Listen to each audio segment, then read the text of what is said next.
Welcome. This is the monthly talk. This one is called Training in Wisdom, 3 Visions and 22 Indriyas, which is less obscure than it sounds, though it does entail a combination of ideas that come from the Sakyas, namely that of the 3 visions, and ideas that were in the original Buddhist Pali Canon from way, way back. So that's the original Buddha word, and surprise, surprise, it turns out they tally. The 3 visions are basically the impure vision, the vision of experience, or the vision of the path, and the pure vision. So it covers the entire ground of the spiritual path from the bare beginnings where we're 100% in the world and suffering from our crazy minds the way everybody does, through the practice of the path, which opens up another perspective so that the vision of experience, you can use a metaphor, say we're surrounded by a brick wall, the ordinary worldling, the wall of our obscurations, and the reality is out there beyond the wall. There's also a huge fog bank around the enclosure. So the hard work of meditating is to break down that wall bit by bit. So you want to poke holes in the wall so that it's possible to perceive the wider universe, the greater reality. And once that work is ongoing, then there might be an occasional chink in the wall, so to speak, a hole in the wall. But then you see the fog. So basically the obscurations come in 2 flavors, gross and subtle. And the wall is the gross obscurations. We deal with those partly by following the Eightfold Path, by improving our ethical conduct, so that we stop killing, even bugs, though sometimes you got to remember that those rules are guidelines rather than absolute. Nothing in Buddhism is absolute except for the absolute itself. So no killing, and to adhere to that as much as possible. And then you can turn it around and say, okay, we're not killing. What can we do to enhance life? In other words, do the opposite of killing. Can we nurture life? And likewise with the stealing, don't steal. It's that simple. Everybody knows that. A lot of people do it. I did it when I was a kid. Luckily, I learned better. Turn that around and be generous. Be giving without withholding. Again, for us cheapskates, that may seem hard to do at first, but gradually the mind to take something that is inappropriate goes away, and the mind to give something that is appropriate begins to arise. So gradually we improve our lot in life by improving our ethical conduct. There are 10 of those things. I guess I'll mention the rest of them. The third one to avoid is sexual misconduct. And the Zen precepts that I have taped to my door remind, again, that you can turn that around. And what they said was, honor the body, do not misuse sexuality. And you can interpret that any way you like, but it's fairly obvious that a lot of people do misuse sexuality in various ways. So if you do, don't do it. Again, to the extent possible. There's lots of wiggle room in these rules, and you take on these rules voluntarily. So you make a personal decision to what level you want to keep that rule at. Do you want to make it as 100% as possible? When it comes to intoxicants, the gross rule is no drinking. But again, that Zen precept says, do not fog the mind. Be clear about everything. And I don't know of any chemical that's psychoactive, that doesn't fog the mind some kind of way. But we leave out our pharmaceuticals and our medical marijuana if we need to. But it would be nice to keep that absolutely as well. It's like when it comes to diet, vegan is a better diet. There's no doubt about it. It's much healthier. But most of us can't do a vegan diet. So I tend towards vegetarianism diet, which works okay. If I'm in a restaurant and meat is on the menu, I'll eat meat. But I won't ordinarily fix it for myself. But that's my personal take on the health question and on the intoxication question. Other people could be 100%. More power to them if they can do that.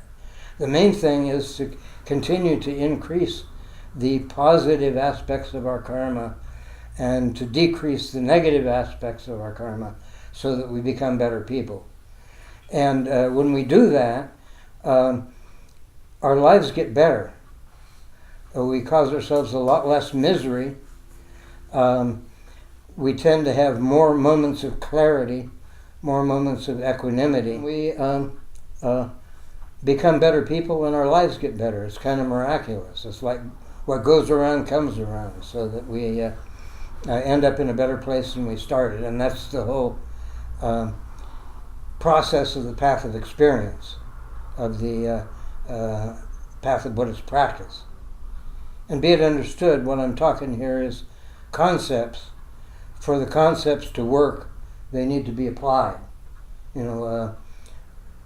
Like my last talk on cosmology got a little bit abstract and wasn't of much practical use, but the intent is to make these things practical and possible. I mentioned the situation with keeping the bodily conduct in harmony with the necessities of the moment. Now the same is true of speech. We got body, speech, and mind. And the best way to rein in the speech, don't lie, and again, tell the truth. Embrace the truth, manifest the truth. Don't speak harshly. If you have to dress somebody down, do it kindly. Firmly but kindly. A lot of our harsh speech is simply an automatic reaction to some negative input. So we want to decrease our automatic reactions. And getting set off and saying something that's exactly the wrong thing to say, we've all done that in confrontations and arguments. Not doing that is really useful, because that way we don't stir up resentment in other people, and our energy improves. Likewise, the other two, don't slander and backbite. And that's tough. A lot of people like to gossip. We like to talk about other people. We like to evaluate other people's behavior. And it can rapidly deteriorate into slander and gossip. On the other hand, that's a human proclivity that won't totally go away unless you're living in a cave. As long as you have a social life, other people are going to come up in the conversation. But I try to guard my tongue and not say anything bad about the people that come up in the conversation, because it creates division to recite the faults of other Buddhist practitioners. It's not wise to do that, even though we all have faults. And then the fourth rule of speech to keep is no idle chatter. And again, there are situations, especially with strangers, where you have to make small talk. That's part of the oil of the social interaction. So a certain amount of small talk is necessary. But unnecessary chatter, I used to be a chatterbox. It drove people crazy. And now I try to tolerate chatterboxes when I encounter them. I figure, well, that's karma coming back around, yeah. Now the hardest, again, that takes out the brick wall, the body and speech. If you can do that much, the brick wall has mostly crumbled. You've dissolved your grosser behavior. Then comes the more fine-grained stuff. What about the mind, the monkey mind? Anybody that has tried to meditate will notice the stream of thoughts, totally out of control, the monkey mind. The rule is dissolve when they come up any thoughts of covetousness, greed, I want this, or hate, ill will, I don't want that. I love this person, I want him or her in my life. I hate this person, I want him or her out of my life. All those thoughts, we all have them. Especially if I think about the appalling misery in the world and the political climate in this world, the way it's gotten worse rather than better. It's hard not to have malicious thoughts about certain people who may be implementing even worse things in the future. But the rule is, let go of the hate, let go of the malicious thoughts. That doesn't mean you don't need to respond to whatever situation you're in, and that certainly includes the political situation, where responses are sometimes necessary.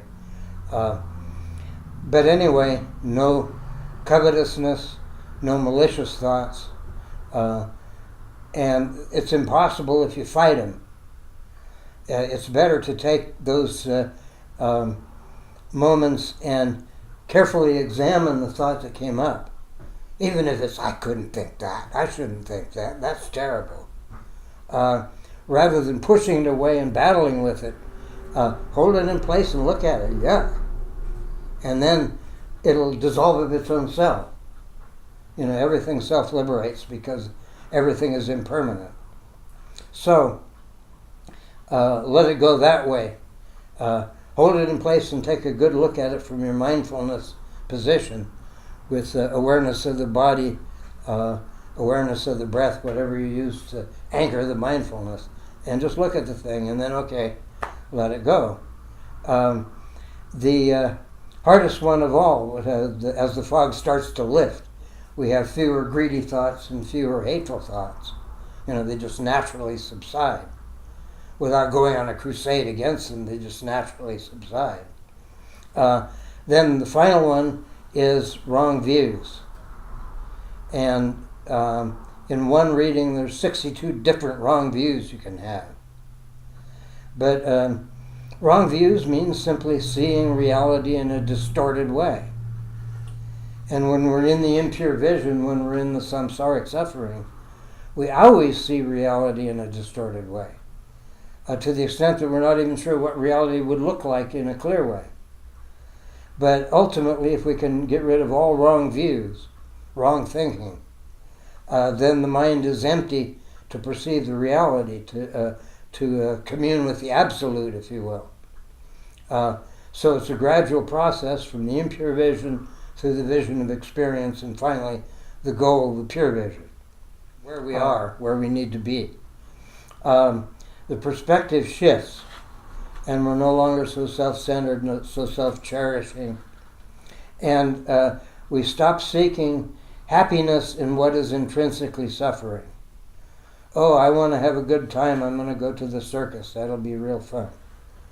And you get to the circus and there's a lot of suffering happening. The ride doesn't work, you fall off the roller coaster, you get cheated out of your money, whatever happens. So we stop seeking happiness in what is intrinsically suffering. We stop seeking purity in what is intrinsically impure. And likewise, we stop seeking permanence in what is intrinsically impermanent. Something good happens, oh, I like that, I want more of that, I want to hold on to that moment. But then the moment is gone, and it's not coming back. Once a moment is gone, it's gone.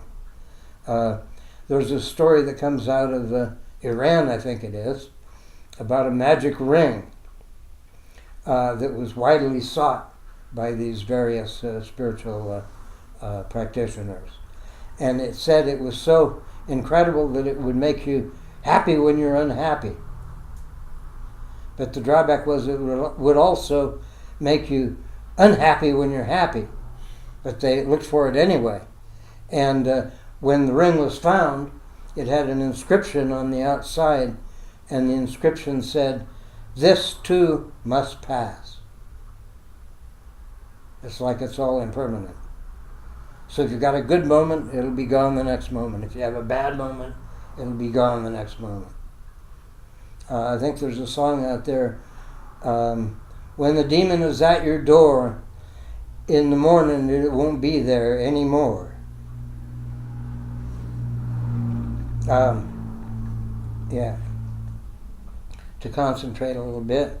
The other piece of this puzzle is the 22 Indriyas. So this is looking at it again from the foundational principles from Buddha's original teachings. It's kind of obscure in the Mahayana tradition, but it's in there. And I've seen it in the good book about the basics of the path that came out of the Nyingma Institute of Tartang Tulku. I think it's just called The Way of the Buddha, something like that. Anyway, these 22 Indriyas can be divided up according to the structure of the three visions. So the first 14 items basically have to do with the impure vision, a map of how things are with us. And then there's 5 items, what are called the 5 powers, that are linked to the vision of experience, to the practice of the path. And I'll get to those later. It's faith, vigor, mindfulness, concentration, and wisdom. And then there are 3 Indriyas that have to do with the pure vision. Just to begin at the beginning, the first 5 Indriyas, Indriya.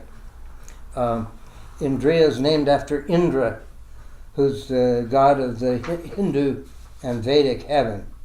He's like the Zeus of Vedic mythology. And Indra is the controller. He's the ruler. He makes the rules. So Indriya, in the Buddhist sense, means the powers or the functions or the organs. They're called roots sometimes. They bring forth the experiences of samsara or nirvana, these 22 roots. As I said, the first 14 are connected with the impure vision, and the first 5 of those are the 5 sense organs. The 6th one is the 6th sense organ in the Buddhist jargon, the vijnana, the dualistic mind. And it's thought of as a sense organ because it senses sense contacts. When you have a contact of organ and object, then there's a sense consciousness, and the vijnana senses that consciousness, is that consciousness. So if you have an eye and an eye object, then when consciousness arises, that's the vijnana, the dualistic mind, subject-object mind.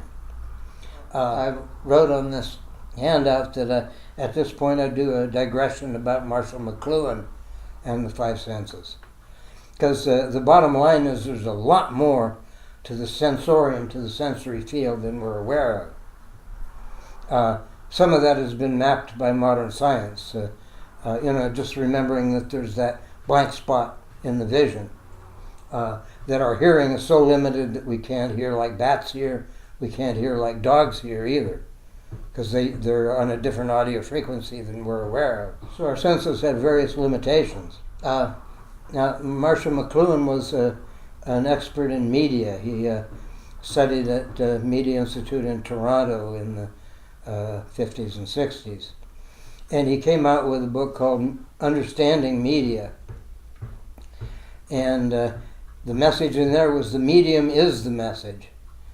And by medium, he means a technological structure that alters our perceptions.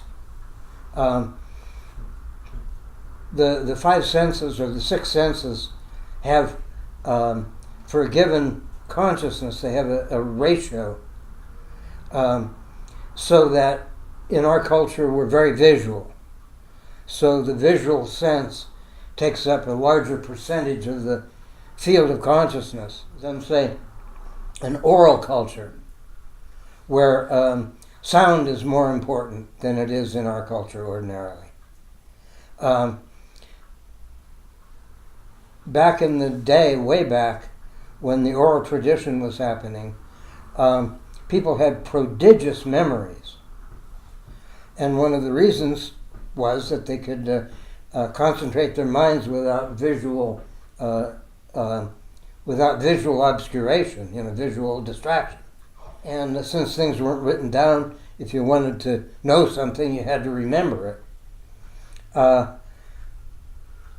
In ancient Buddhism, the original Buddha word, later recorded in the Pali scriptures, was passed on orally for generations before they started to forget a little bit and said, well, we better write this all down.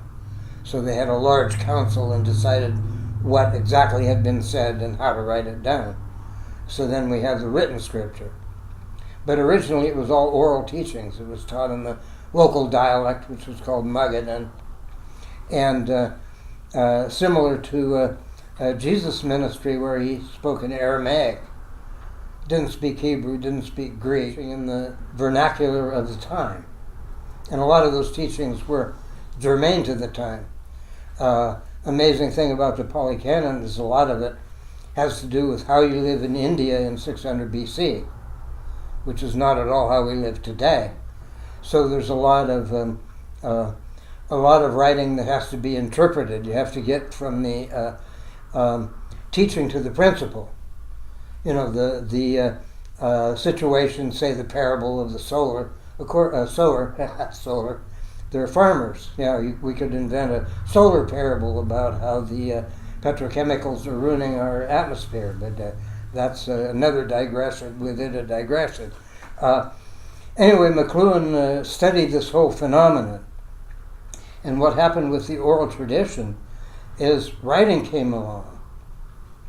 And the wise people in the culture said, let's not do this. This will mess up our heads. This will wreck our memories. I'll swear it. If you write it down, you won't have to remember it. And sure enough, we started writing everything down, and pretty soon we have no memories. And now it's even worse. Now we put it in our computers and put the numbers in our cell phones and can barely remember anything without consulting the electronic medium that we've stored our memories in. But that's how it goes with technological media. Everything changes. So part of the impermanence back during the time that the alphabet was invented was that the ratio of the senses went from largely audio to less audio, more visual. And when that happened, it produces stress, because we're in the old mode. That's one of the causes of the generation gap. It's like when I grew up, I saw television for the first time at age about 7. We'd go over to the neighbor's house and watch TV. And the television affects the eyes in a different way than a painting does. And that changes the visual ratio, the nature of the visual perceptiveness. And then the color TV came in, and a different part of the visual cortex is stimulated, around the rim where the color sensors are, apparently. So that changed things again. And one of the reasons for the disruption in the 60s culturally was that the new generation was affected by the TV. Our parents were all radio people. So they had the emphasis on the audio. And it's stressful to try to make the change. And the children are much more pliable than we are, which is why a 4-year-old with a cell phone that's connected to the internet can do more on it than most of us can. Us old fogies, right? So there's, again, a shift in the consciousness, and the impermanence gets more and more palpable as the sub-generations keep changing, depending on what new neural interface you have. If they start with the bionics, they can now make a chip that allows you to control a computer with your neural thought stream. Imagine a 4-year-old with that apparatus. Going to have a completely different kind of consciousness than we have. And old people are always used to being out of the loop. In the last 200 years, the impermanence has speeded up, so we are in the process where change becomes palpable. In the Buddha's day, when he first taught the principle of impermanence, it was a lot less obvious because things change so slowly. You know, the grandparents and the grandchildren had very similar experiences. They lived in the same village, they probably lived in the same house, and things changed only slowly, so that impermanence was not obvious to everybody. In this day and age, it's obvious to everybody things are changing so fast. I went to get some shoes the other day. My friend said, "Oh, this is a good place to get shoes." The store was gone already. You know, it might have been there 20 years. It's gone. Luckily, another store was located that wasn't gone yet. But as brick and mortar goes away, we're all using post office and UPS like crazy. When the gas runs out, who's going to transport all those goods? You know, bring the... yeah. Anyway, I'm not going to go off too far on the digression here. But basically what McLuhan said certainly applies to the digital age, even though he said all that before computers became common. But it's like the ratio between the audio and the visual in the previous decades, and then followed by the extension of the mind, the vijnana, the sixth sense. That's what we've done. We've whenever you invent a medium, you extend a original sense or original function out into the mechanics, so that the ox cart is an extension of the foot on the road, and the automobile is an extension of the foot on the road, and the airplane is the extension of the foot on the road, except you only from takeoff and landing it's a long step, but that's how the technology has changed our mode of getting around. So now we've really done it. We have projected our entire neural system into a gigantic electronic network, from the satellites and the telephones down to the web and all of the things that go with that extension of the neural system. And I don't think anybody knows what the effect on our consciousness that is ultimately going to have, because we're still in the process of that happening. Anyway, end of digression. We're back to the 22 Indriyas. So the first six are the sense organs. The seventh and eighth are female gender and male gender. And anybody that's had entanglements with love and sex realizes how complicated those things are for us humans. And then at the end of the handout, I talk about the physical life force. I don't know why, that's the 22nd item in the list. And I have no idea why they put it at the end. But the principle is these Buddhist numerical lists almost always have anomalies in them, things that don't quite make sense. So it takes it out of the rigid grid format and puts something unusual in there. So they changed the order for some good reason. So since that's tradition, I'll leave that to the end. But there are those 14 Indriyas then that are a map of the impure vision, of the suffering that we undergo. And I just talked about the physical level. Now the emotional level, as you know, the five skandhas contain the feeling skandha, the vijnana. So you have form, feeling, perception, impulses, and consciousness, vijnana, as the five skandhas. But when it comes to the emotional nature, in the traditional skandha set, the vijnana, the feeling, is exactly momentary. It's the moment, the reaction to a moment's perception, whether you like it, you don't like it, or don't care. And that's all in the basic teachings there is about emotions at all. Because we're examining each moment using our mindfulness, using our meditation. And it goes moment by moment. Each one is impermanent It arises, it ceases, the next moment arises, and so on. So the vijnana skandha is the feeling reaction to one of those perceptions. And they rise and fall as fast as the perceptions do. So what's missing, if you want to understand the entirety of our situation, is the de-emphasis on the emotions, because we take these feeling tones and we build emotional structures out of them.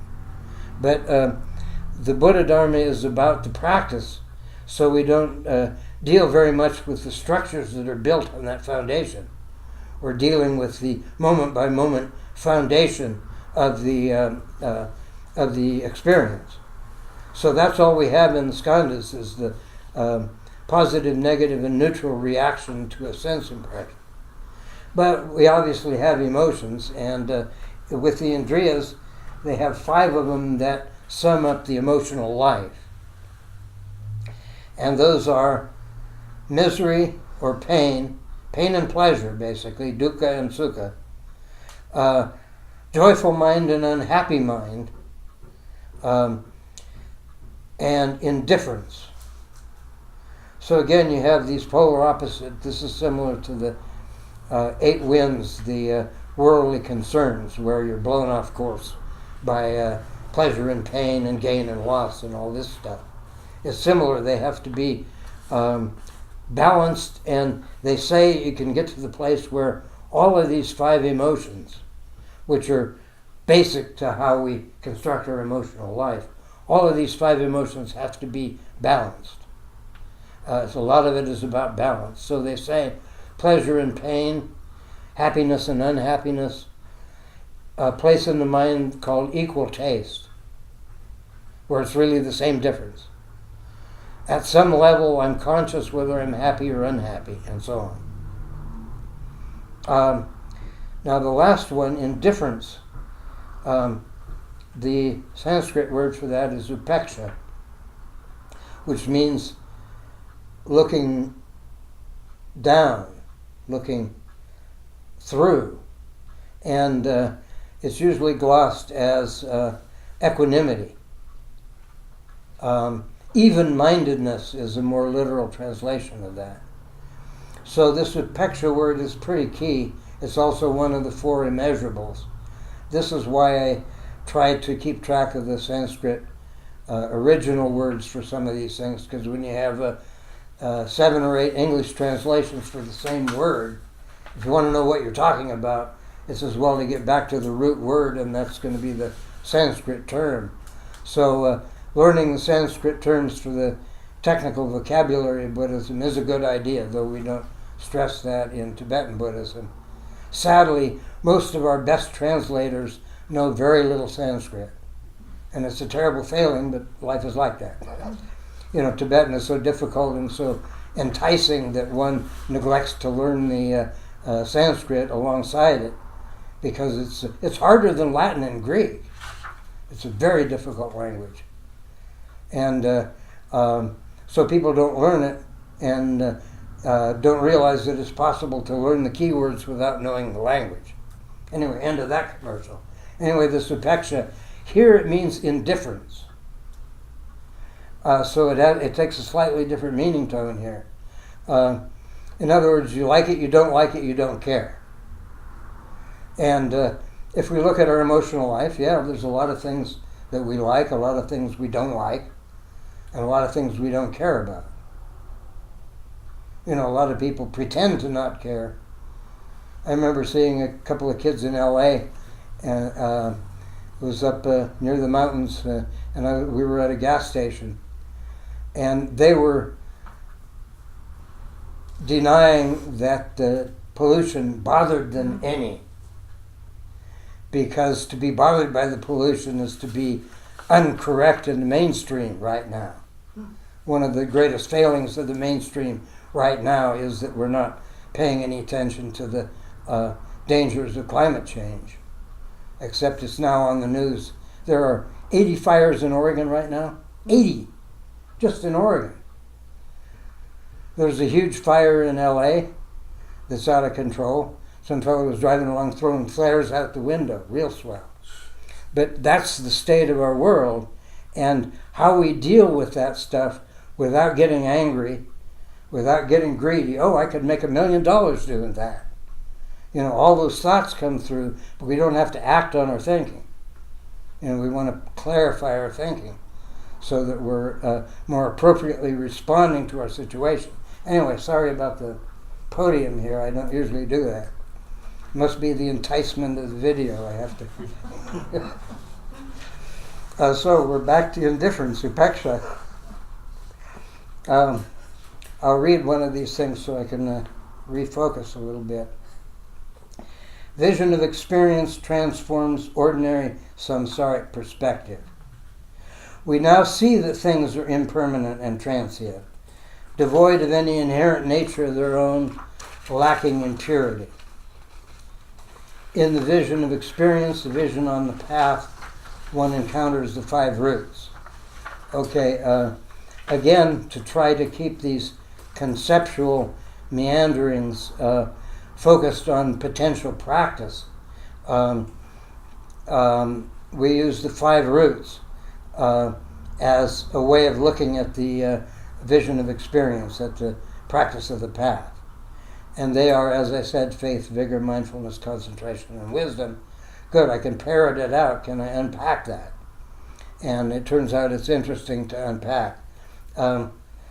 Faith in Buddhism means quite a bit differently than it means in the Abrahamic religions. There's a distinction between belief and faith. And you can believe something, may or may not be true. But belief is not faith. Faith is knowing. And that's not being narrow-mindedly convinced that it's so because someone told you, but it's seeing that it's so. So we want to limit our beliefs, set them on the shelf and say maybe yay, maybe nay.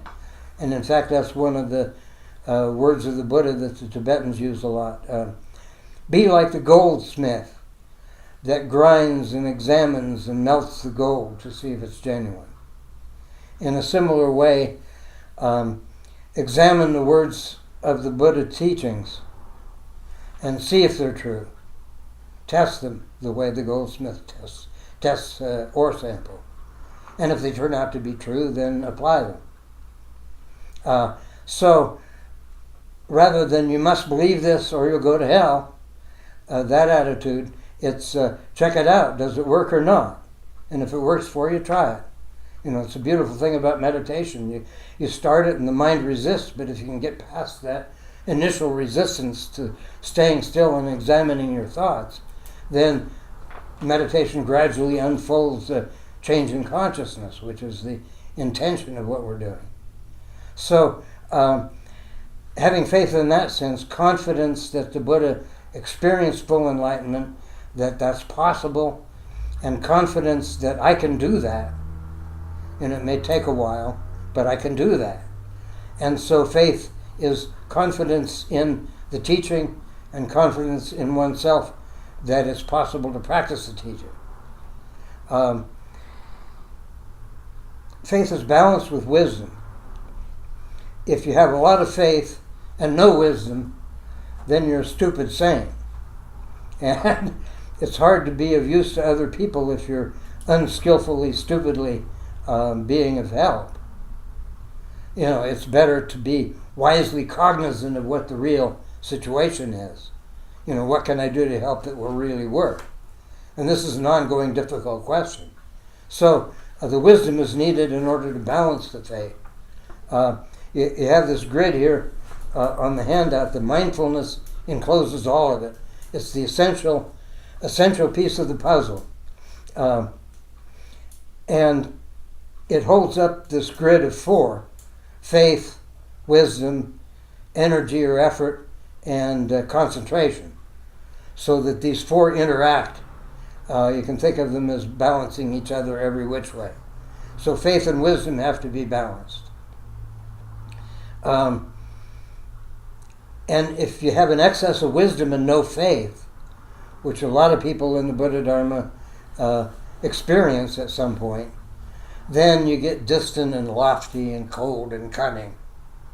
because there's no balance to the depth of penetrating into emptiness and beginning to understand that everything doesn't really exist in the first place. It's basically a dream, because it's mind-made. Our minds have created this mess, and our collective minds have created a collective mess, and our individual minds have created an individual mess, and wisdom can get us out of that bit by bit.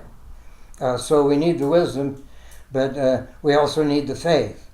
We need the motivation, the intent to do something about our personal mess, and if we're so moved, do something about our county mess and our state mess and our national mess and our global mess.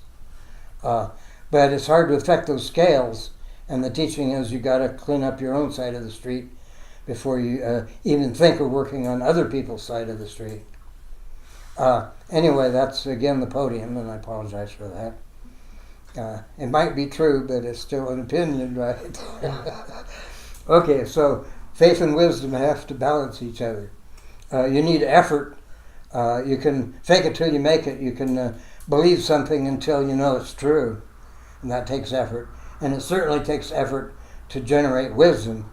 I mean, the amount of ink that has been spilled about wisdom is incredible. And people went to an incredible effort to write all that stuff down, to speak all that stuff out. Likewise, concentration is necessary. When you have wisdom without concentration, it's scattered, or it's empty, it's destroyed. But with the concentration, the mind is focused again. That takes a lot of effort to focus the mind. It's a tool. If you're ultimately aware, apparently concentration itself is not needed. In fact, none of these would be needed for one that's ultimately aware. But that's the pure vision, and we have not got that yet. Hopefully we have glimmers of it, little glimpses. So the effort generates the faith and the wisdom and the concentration. The concentration is the necessary focus for doing anything internally or externally. And wisdom and concentration balance each other. So you can see these, as I say, these four go every which way, and then the mindfulness holds up the lot. And what did I write? I might as well read it. Too little faith leads to doubt. Excess wisdom is cold and cunning. Too little wisdom is stupidity. Effort in excess leads to restlessness. Okay, clearly. We have a lot of people that make many efforts and they're pretty distracted. Too little effort leads to laziness. Well, some of us resemble that remark a little bit. Not to be sleepy when we should be awake. Concentration in excess is static, and too little concentration again leads to distraction. And then I wrote, there is no such thing as too much mindfulness. And I hope that's true. I'll repeat that just in case it's true. There is no such thing as too much mindfulness. So that's a commercial for new meditation, okay? And then I went on to say, the 5 powers cover much the same ground as the 6 perfections and the Eightfold Path. And they should be tuned like the strings of a musical instrument, the 5 powers. The faith, vigor, mindfulness, concentration, and wisdom, all perfected are the 5 powers. And they need to be tuned like the strings of a musical instrument. Not too tight, doesn't sound good. Not too loose, doesn't sound good. But just right. And likewise, we want our spiritual efforts to be just right. Overdo it, you just bang your head against a brick wall. Underdo it, and nothing gets done. So it's a matter of keeping the balance and fine-tuning it as correctly as possible. So then we come to the pure vision. And basically, little can be said about it. But for the foundation ideas, they mention 3 indriyas that, to my mind, correspond to the pure vision. The will to know the unknown, that's the cause. What is unknown? That's the object, the result, the cessation of samsara, the surcease of sorrow, if you will. And then possessing all knowingness, the result, that's omniscience, which is one of the features of full enlightenment.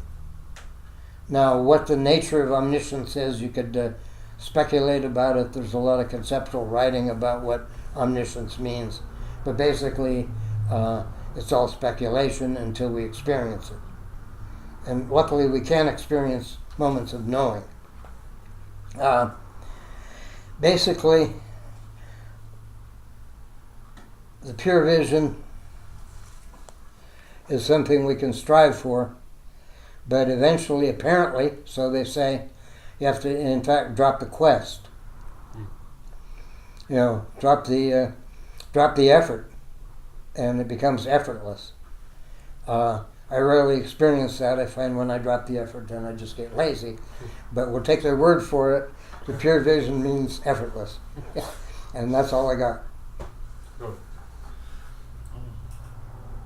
The meditational equanimity, the immeasurable equanimity. It's like equanimity with no awareness or something. Yeah. Well, it could be the irrelevant is another way to look at it. Right, we write everything off that doesn't interest us. That's Okay. natural to do. Everything that arises in the mind could be irrelevant.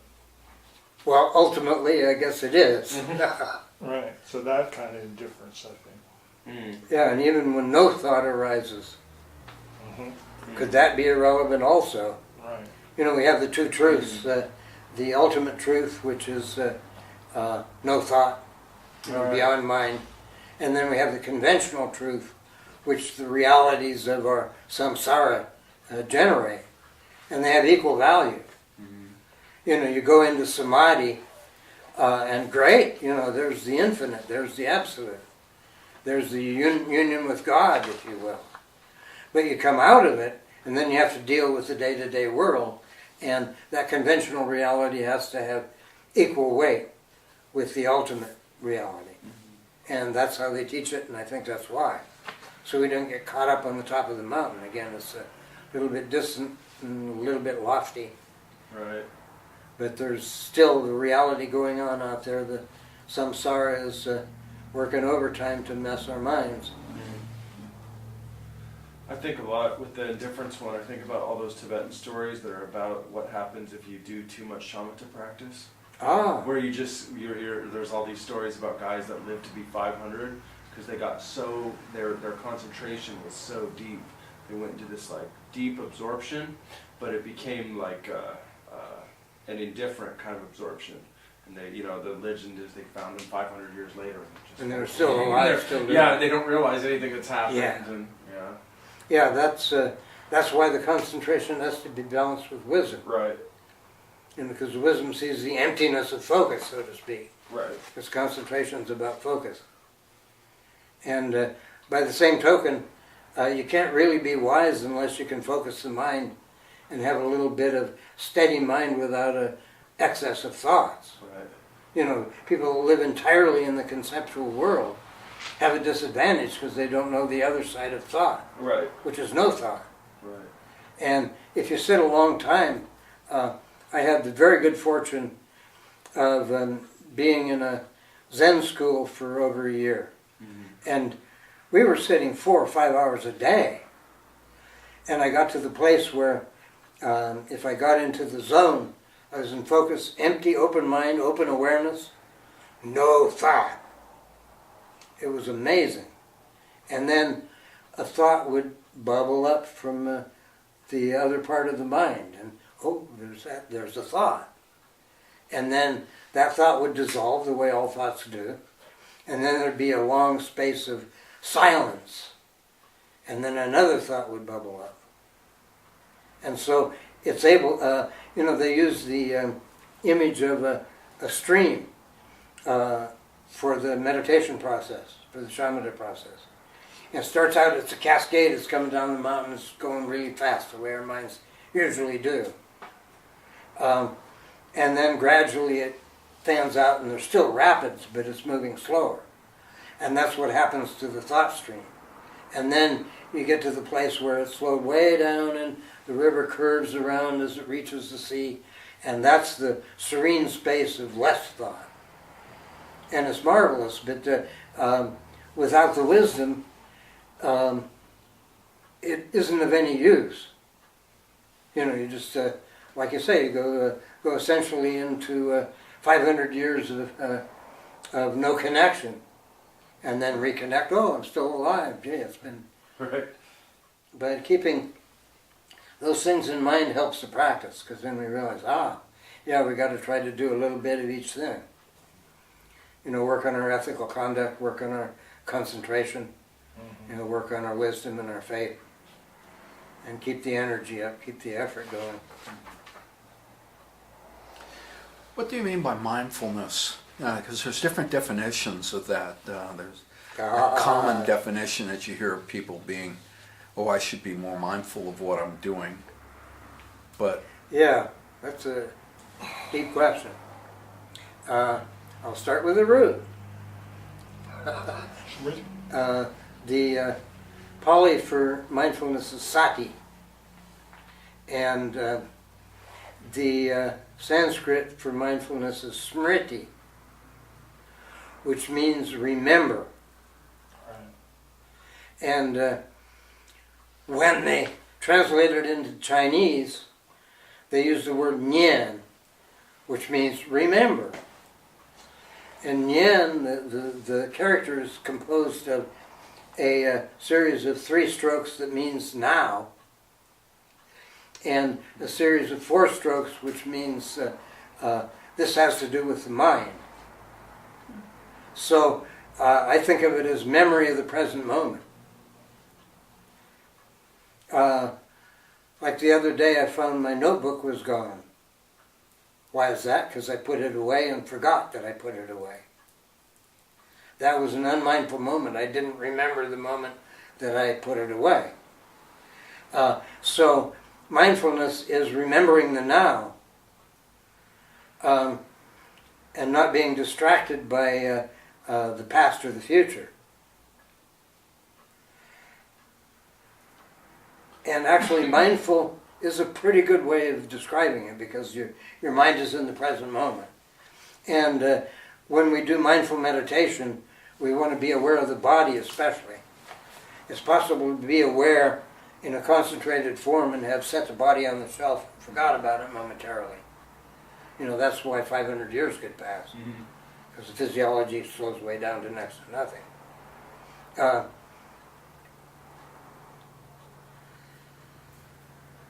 So to be aware in the present moment includes awareness of the body. And it's not obvious, but we're not, usually. I was moving some wood the other day, a minor task. And, I was paying attention to what I was doing. And I went to the next moment, and I looked at my arm, and it was bleeding. I had scraped the corner of the wood on my arm, and it broke the skin. Wow, I'm bleeding. How did that happen? No idea. Because I wasn't aware of my body at the time I was moving that wood. Not easy to do, to be doing something and aware of your body at the same time. You almost have to stretch the mind a little bit to encompass both things, the doing and the presence. But this is still sinking in for me, how often we're not aware of our bodies. And the teachings are, yes, that we need to maintain awareness of our bodies.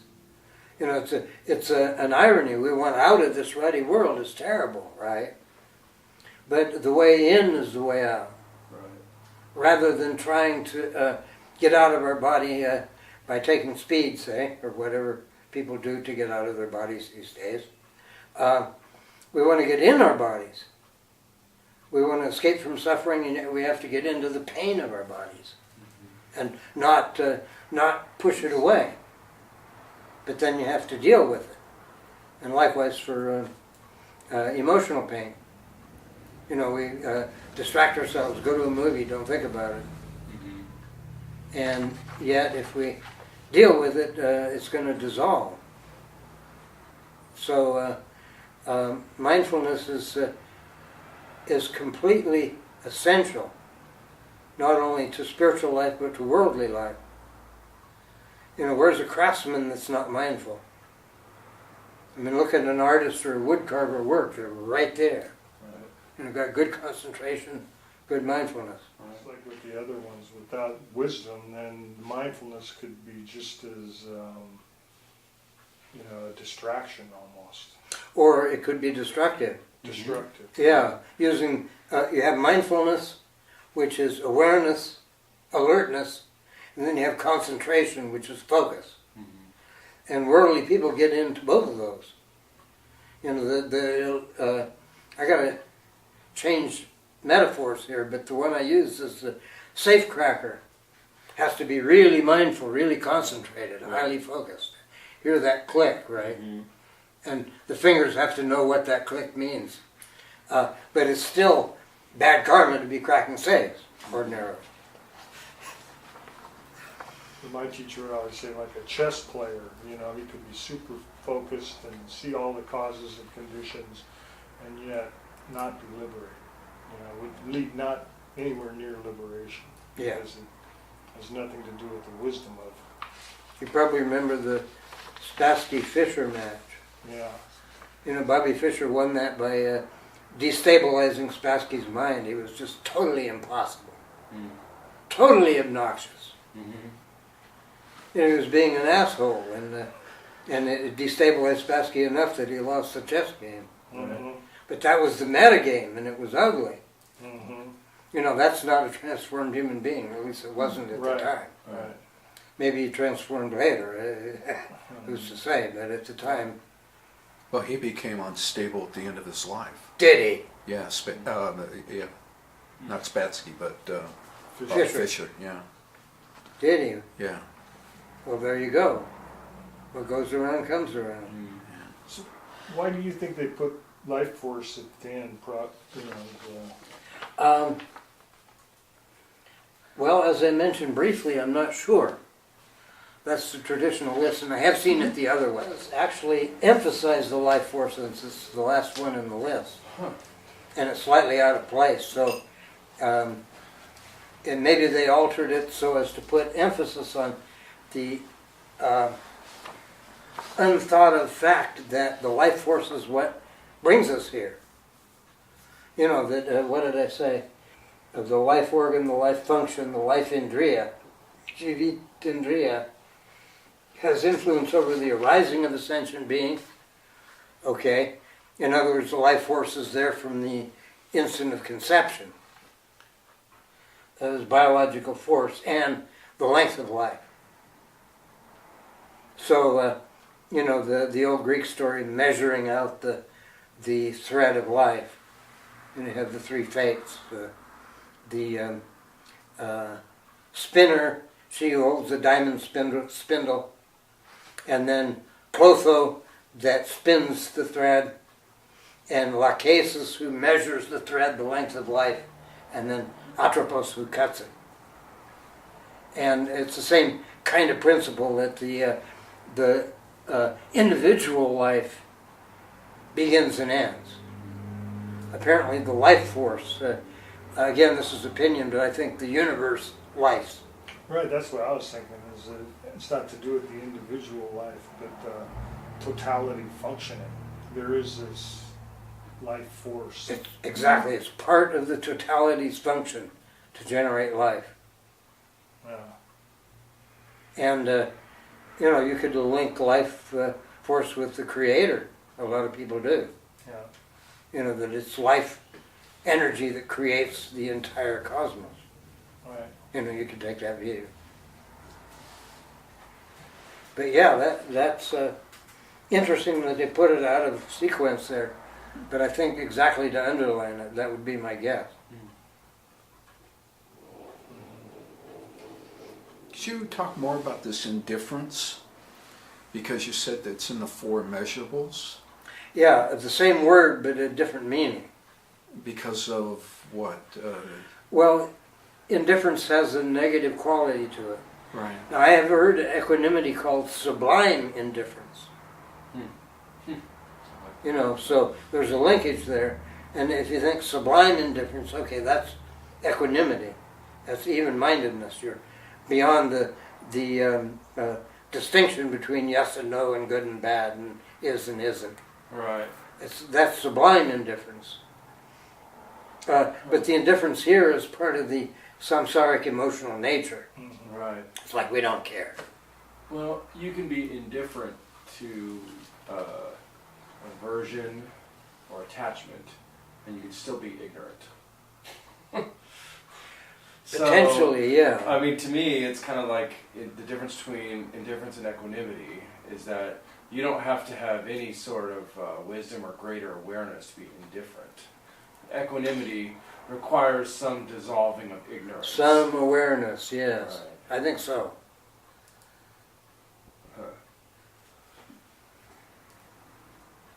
You have here too that the 5 powers cover much the same ground as the 6 perfections and the Eightfold Path. Yeah. Do different emphasis come from different schools then, since they're kind of covering the same thing? Yeah. Yeah, originally, in the original teachings, the Eightfold Path was the thing. The one, okay, right. And the 5 powers were in there, but they weren't as deeply emphasized. So they do, if you think about it, they cover pretty much the same ground. Exactly. And then the Mahayana came along and came up with the 6 perfections in order to emphasize the social aspect of Mahayana. Because generosity is the first perfection, right? Right. When you're living in a cave, generosity is irrelevant. Mm-hmm.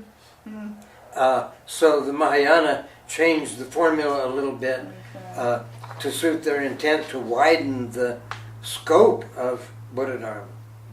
Because previous to that, it was just the monks and nuns, and then the laity got teachings but didn't practice except for devotional practices and supporting the monks and nuns.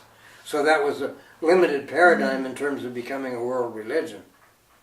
So the Mahayana comes along and says, okay, let's widen the scope. You know, it creates a great vehicle where everybody can partake.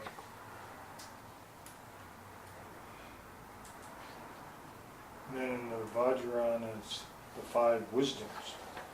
Yes. I wouldn't venture to link those up, I was but you wondering- could make a case for You doing could, that, well, yeah. Equanimity is basically in all of them. That everything is equal. Yeah, and the southern Buddha, the yellow Buddha, Ratnasambhava, I think equanimity is one of the things linked to the Ratnasambhava, the jewel-born one. Let's see if it works. The Vajra family of Akshobhya is hate.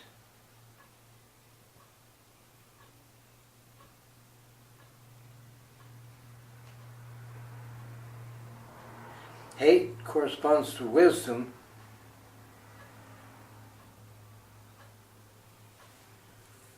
Yeah, this is kind of bogus, but let's go with it. Hate corresponds to wisdom. Then Maybe it's the mirror-like wisdom. mirror-like wisdom, Right? yes. It's mirror-like wisdom. Yeah, and the hate types have mirror-like wisdom. Right, right. I think the discriminating wisdom is Amitabha, so greed and Amitabha are associated with each other. So what part of the five roots is connected with greed?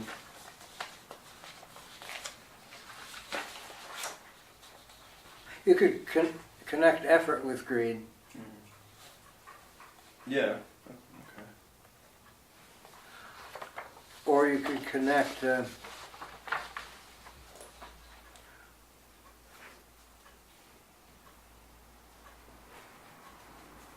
what would be faith? Wow. You could put faith with Vairochana in the center.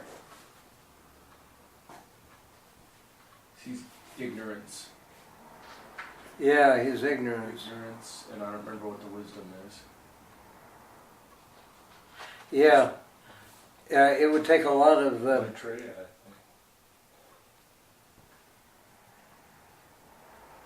and then the fifth one is the northern Buddha, the green one, called Amoga Siddhi. That would be more like effort. Okay. Have effort and indifference. That's two.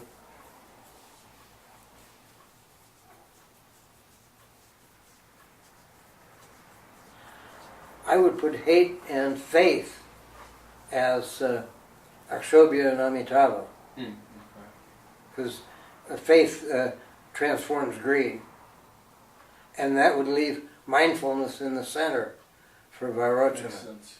That would tally. That's the opposite of Yeah, you could write that up. Yeah. Good work. Yeah, yeah, get a page on tricycle. Good work. I like that kind of stuff. Yeah. Yeah, that's our proclivity. We're the kind of people that are conceptually based. We like to dance with the mind a lot. And we have to realize that that's a temperament, and that we have to get along with people of other temperaments. Like there's basically three basic types: the body type, the feeling type, and the thinking type. And we're all thinking types here. No surprise, birds of a feather, right? But if you emphasize the body, you get super athletes. You know, people that climb Mount Everest. You know, people that run the marathon in some incredible amount of time. And likewise, if you emphasize the feeling, if you perfect the emotional nature, you get artists and musicians and, you know, ballet dancers mix the body with the feeling. You actually have, of the three, we've all got all three. We have one dominant, in our case the thinking, then we have a subdominant one, and probably we're different. You have a subdominant body type for sure. I'm not sure the rest of us what our subdominants are. I have a subdominant body type as well, though I'm out of shape.